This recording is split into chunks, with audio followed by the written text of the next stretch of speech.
September 18, 1988, 2:14 a.m. Medellin, Colombia. The sound didn't echo the way people imagine it would. No dramatic crack, no sudden chaos.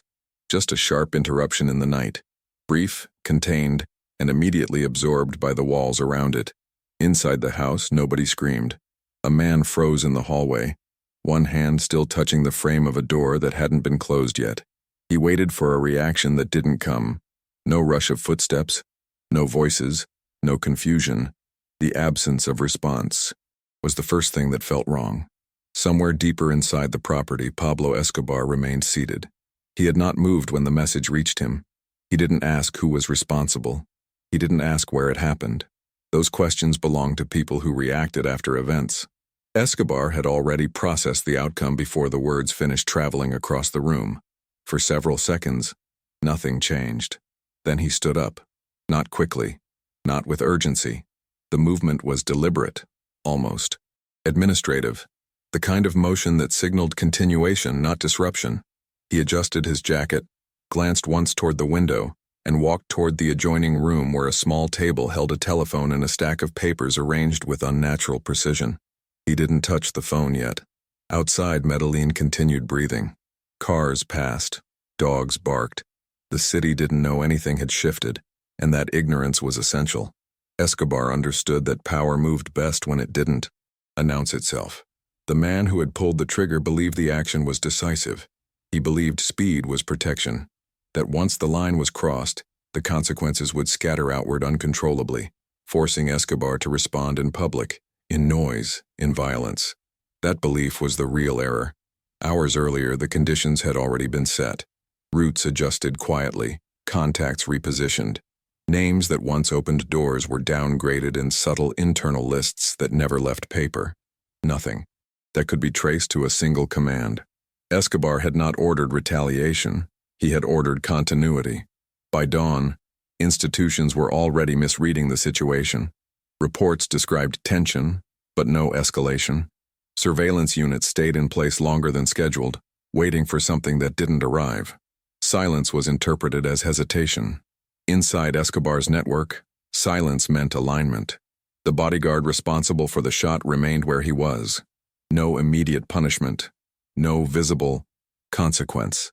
He was allowed to believe for a moment that nothing had changed. That belief was useful. People revealed far more when they assumed safety. Escobar finally lifted the phone. The call lasted less than 30 seconds. No raised voice, no threat, just a request framed as a clarification. A name was mentioned, a date, a procedural adjustment. The man on the other end responded with a pause before agreeing. That pause carried understanding. Not fear, understanding. The kind that comes from long exposure to systems where absence is more dangerous than confrontation. The call ended. Escobar returned to his seat. Later that morning, a different man, far from the house, far from the sound, checked his documents again. Everything was intact. Passport valid, funds accessible. The plan was working exactly as promised. He allowed himself to relax for the first time in weeks. What he didn't notice was what wasn't happening. No confirmations arrived. No follow-up instructions. Scheduled transfer didn't trigger the usual response. He assumed delay, bureaucracy, normal friction. That assumption bought Escobar time.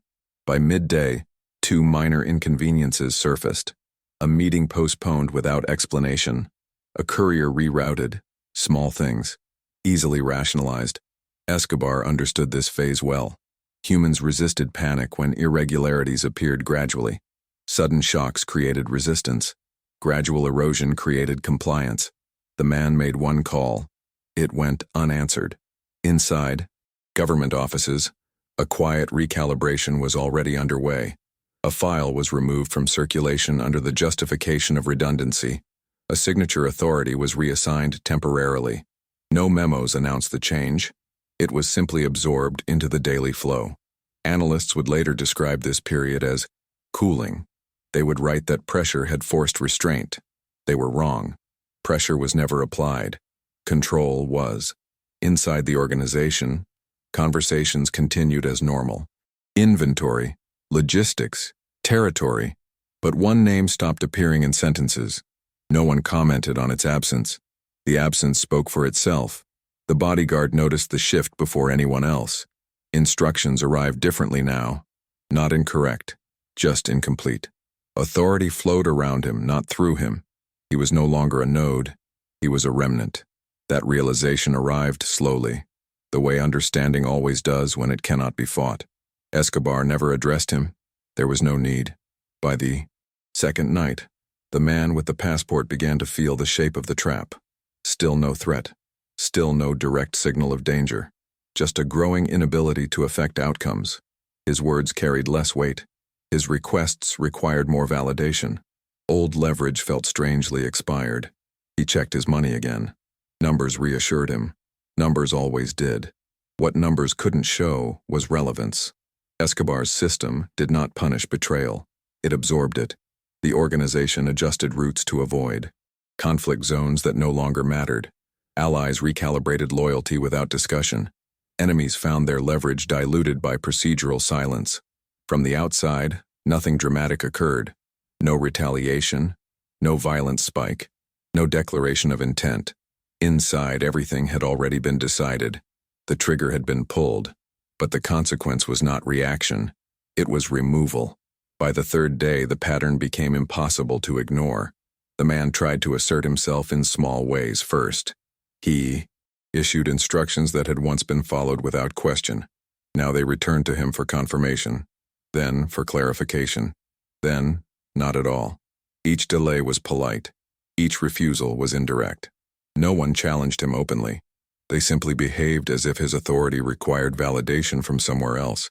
That somewhere else never responded. Escobar watched none of this directly. He didn't need to. Systems reported themselves through absence. When no one complained, when no one asked for intervention, when no one escalated, it meant the adjustment was holding. He placed another call. This one was even shorter than the first. A single sentence. No subject, no context, just confirmation that a logistical role would be temporarily consolidated under a different name. Temporary in Escobar's vocabulary meant permanent. The effect was immediate and invisible. Funds still moved, but not when requested. Vehicles still existed, but routes changed without notice. Permissions still appeared valid, but doors opened slower, if at all. The man began to feel watched even though no one was watching him. That was the brilliance of it. Escobar understood that fear produced resistance, but uncertainty produced paralysis. When people didn't know whether they were in danger, they hesitated. When they hesitated, they exposed themselves. The bodyguard attempted to reinsert himself. He volunteered for tasks. He made himself visible. Visibility, he believed, would restore relevance. It did the opposite. Escobar's system treated visibility without function as noise. Within the organization, new patterns formed. Meetings happened without certain attendees. Decisions were made before some voices arrived. Not maliciously, efficiently. Efficiency erased the need for confrontation. By the end of the week, the man realized something essential had been taken from him. Not protection, not money, not freedom. Time. Everything now took longer. Every action required waiting. Every plan depended on approvals that never came. He was still alive, still mobile, still funded, and completely ineffective. Institutions began to sense it next. Reports showed discrepancies that didn't align with known threats.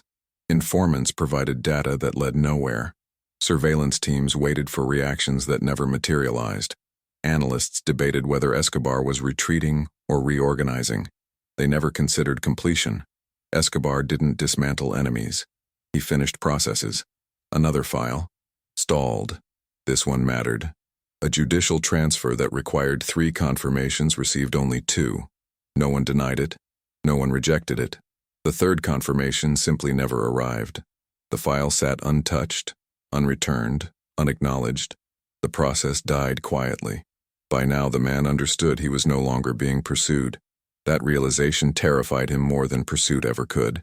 He attempted to leave earlier than planned.